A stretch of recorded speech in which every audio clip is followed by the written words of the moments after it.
G'day, how the bloody hell are ya? My name is Cracker Fruity, and I wanted to bring you a bit of a half-time review of the game Destiny. Now, why is it a half-time review? Because I'm currently at level 10 as I make this commentary, although this footage is about level 9, but I am level 10, and that is halfway to the level cap, or at least what they're calling a soft level cap.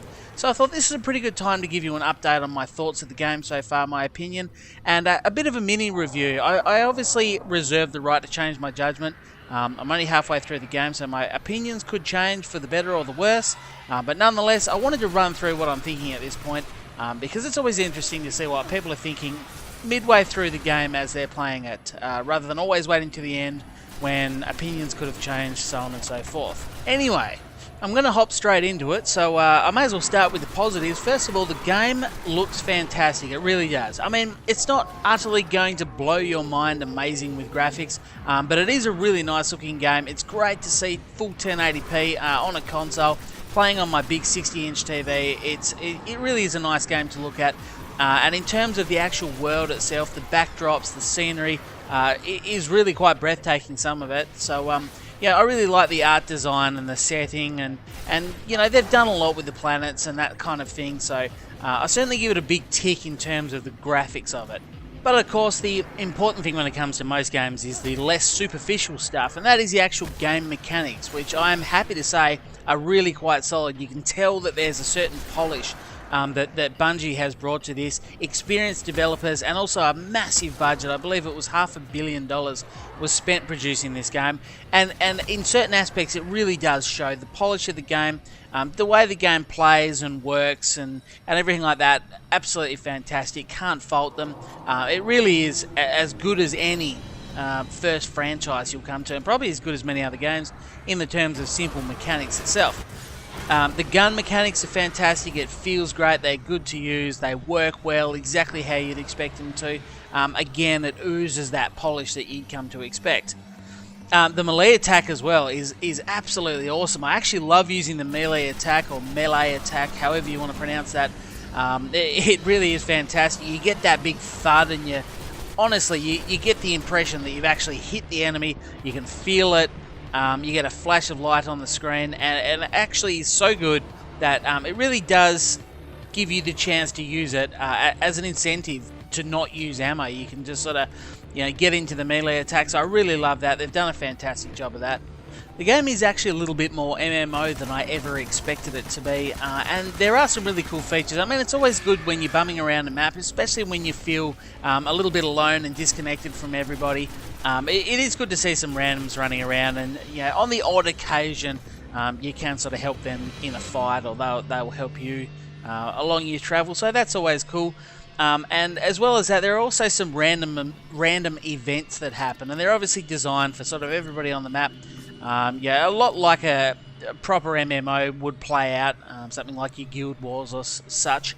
You get a world event happen, and then everyone on the map can go to that event, and that sort of thing. So that's another element of the game, which is kind of cool, and obviously that brings in that MMO factor.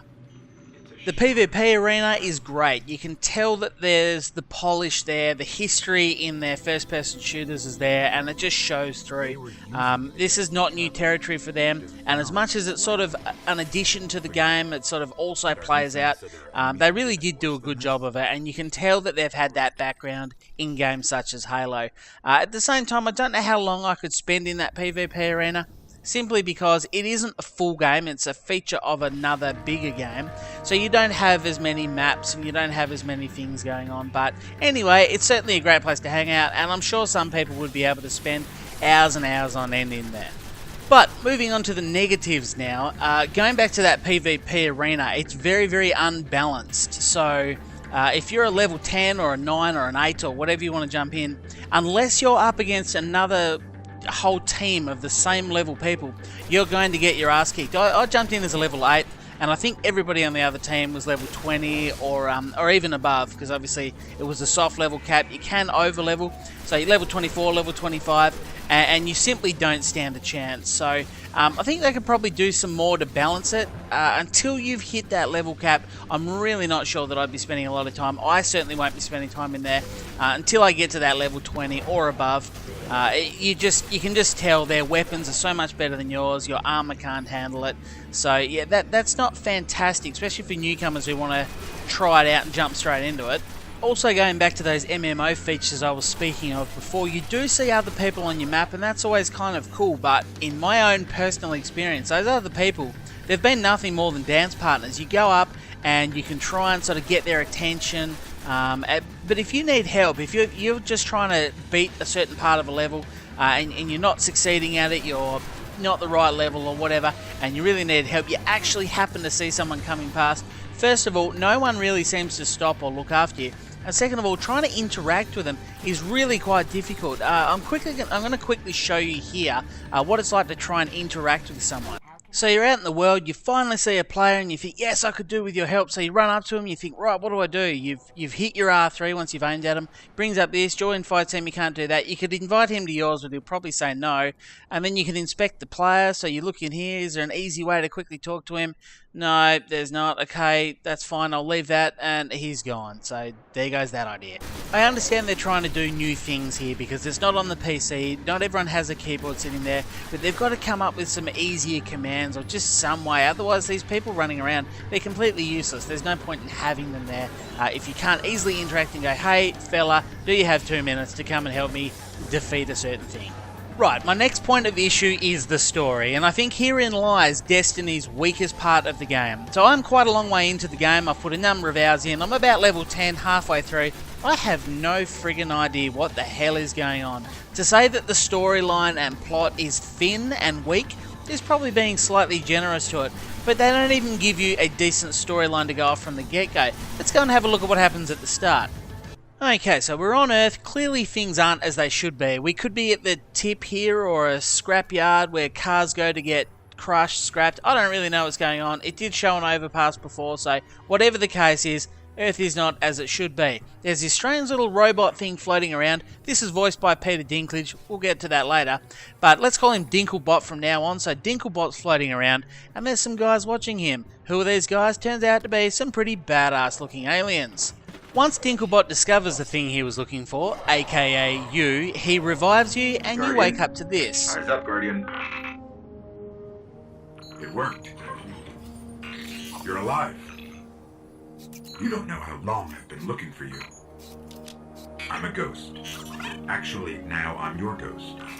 And you, well, you've been dead a long time. So you're gonna see a lot of things you won't understand. This is fallen territory. We aren't safe here. I have to get you to the city. Hang on, so the entire storyline I've been subjected to so far is that I've been dead for some time, this weird little robot thing has woken me up, Earth has pretty clearly gone to shit. For Christ's sakes, don't ask any questions, let's go and grab a gun because it's not safe here and it's time to start shooting shit. Now initially I thought that's fine, they've chosen not to give you much storyline at the start, but they can spend the rest of the game building on this, explaining things, answering the big questions like, who am I? Where did I come from? Why was I the one Dinklebot was looking for? And why do you keep calling me the Guardian? But from what I can tell so far, they really haven't expanded on that. I think unless you're the kind of person who's gone and read all the literature on the website and all the other resources, I think you'd be very hard pushed to understand at this point what the hell's going on and why you're fighting these aliens off, other than the fact that they're bad guys and we want bad guys dead. From this point on, Dinklebot will pretty much say we need to go to this location for some reason, and when we get there, I'm going to scan this object, and whilst I scan this object, a whole bunch of these bad aliens are going to turn up, and you're going to have to fight them all off and defend me. And you pretty much do that time and time again. And the other frustrating thing is, within the first few hours, I was revisiting the same location, so as nice as these locations do look, you just keep going back and you're like, hang on, I was here like 10 minutes ago, 15 minutes ago, why am I back doing a completely separate mission in exactly the same location? It's an odd thing that a game with a budget this size has got you repeating things time and time again. It reminds me a lot of Dragon Age 2.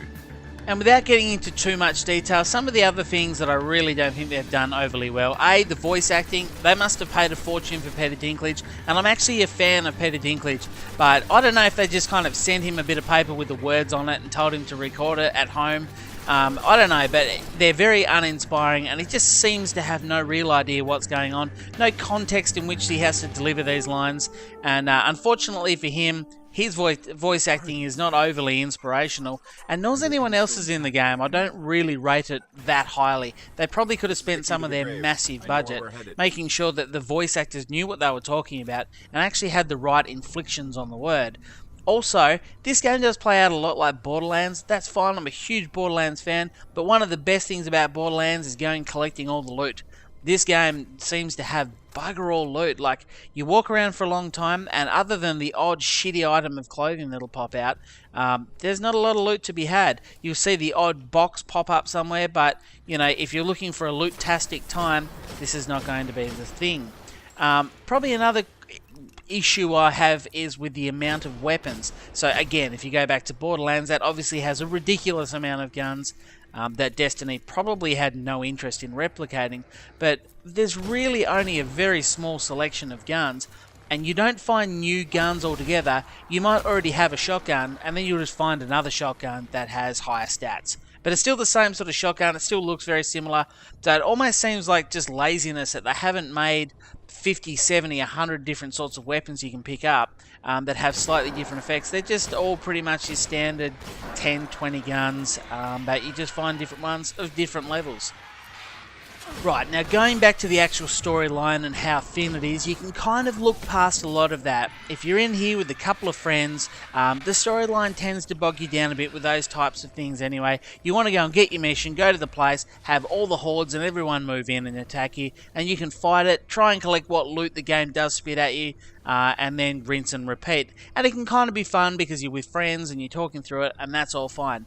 Now, unfortunately, if you're anything like me, all of my PC-loving friends haven't yet bought one of the new consoles, so I'm the first person to get a PS4, and it means that I'm basically playing Destiny as a solo, as a single player, and that really does affect your time. I get the impression this game was never designed for single players in mind. The first thing I noticed was the fact that it really is quite difficult if you have to do it by yourself.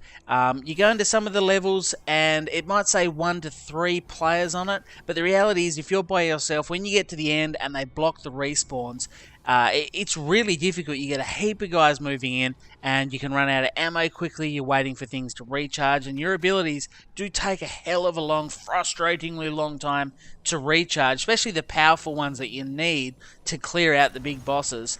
And I always found I was a level behind where I needed to be.